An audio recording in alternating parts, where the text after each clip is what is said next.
Full thickness macular hole may complicate approximately 1.4% of blunt ocular injury patients. If initial observation for few months fail to close the post-traumatic full-thickness macular hole spontaneously, pars plana vitrectomy is considered as definitive management with good anatomic results. Internal limiting membrane peeling during pars plana vitrectomy has gained widespread acceptance as it improves primary closure rates as well as prevents late postoperative reopening of macular hole. The first video represents the fundus manifestation of a 26-year-old male who sustained blunt trauma to the right eye with water ball. At presentation, there was Berlin's edema, full thickness macular hole, multiple choroidal ruptures, pre-retinal bleed, and mild vitreous hemorrhage. He was kept under observation.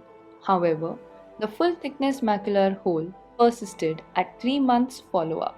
Preoperative OCT of the patient showed large, full-thickness macular hole with majority of the macular hole indices indicating unfavorable prognosis. Hence, pars plana vitrectomy with inverted ILM peeling was planned for this patient. After conventional scleral ports, core vitrectomy was initiated to remove mild vitreous hemorrhage. This was followed by posterior hyaloid separation from the nasal disc margin with cutter by aspiration.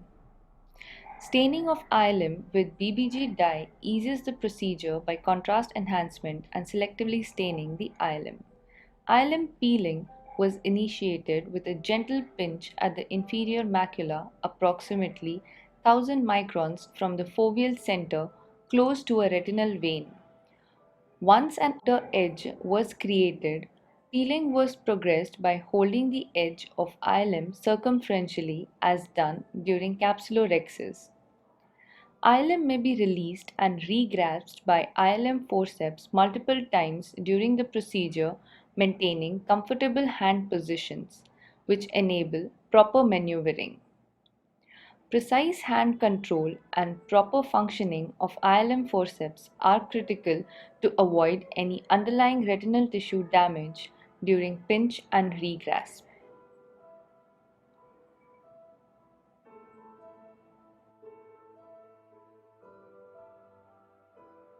If inverted flap technique is planned, ILM peeling may be contemplated in two circles.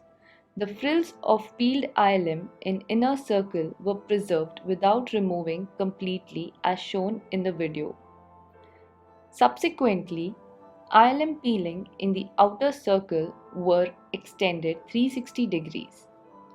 The total area of ILM peel is debatable.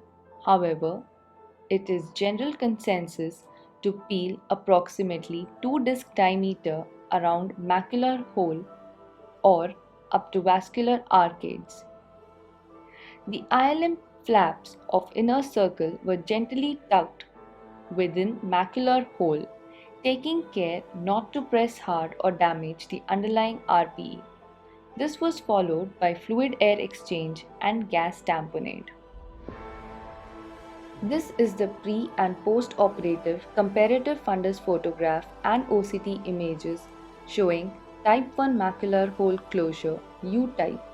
2 months post-operatively, the best corrected visual acuity improved up to 6/36.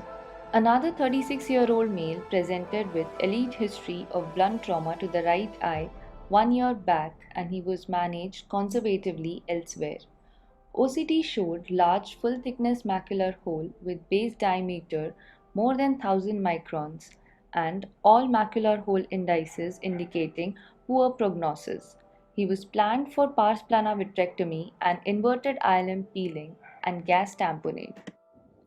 Conventional 23-gauge scleral ports were made with trocar and cannula, and core vitrectomy was initiated. Triamcinolone acetonide was injected and posterior vitreous detachment was induced with the help of cutter from the margins of the optic disc.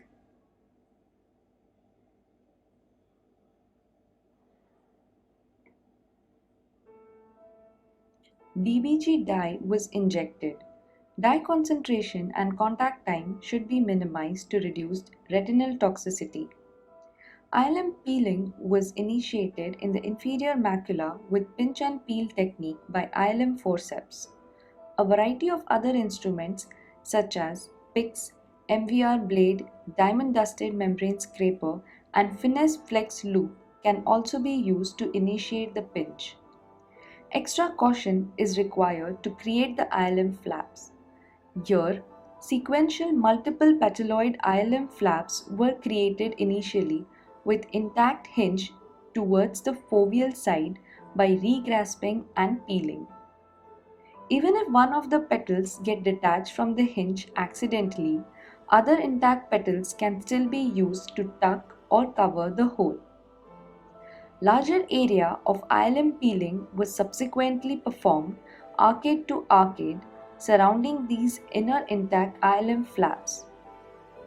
While continuous peeling can avoid underlying retinal tissue injury due to multiple regrasping, it has the potential risk of inadvertent iatrogenic hitting of retina while fashioning a larger continuous flap.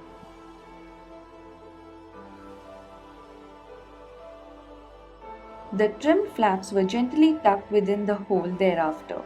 As the trim flaps appeared larger than the hole diameter, the flaps were trimmed to shorten the length of the frill to approximately 0.5 to 1 mm length with the cutter. Zero or minimal vacuum was used during trimming to reduce the risk of inadvertent ILM flap avulsion.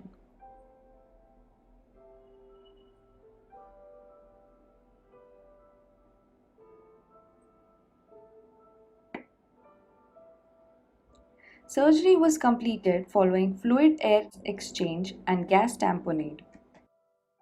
2 months post-operatively, type 1 closure U-type of macular hole was observed with concomitant improvement of visual acuity from finger count close to face to 3 by 60. The take-home message is ILM peeling is an essential part of post-traumatic full-thickness macular hole surgery. This video demonstrates various intricacies of ILM peeling, including 2 steps macular ILM rexes, trimming of ILM flaps around the foveal hinge, tucking of inverted ILM into the macular hole, and few other practical pearls.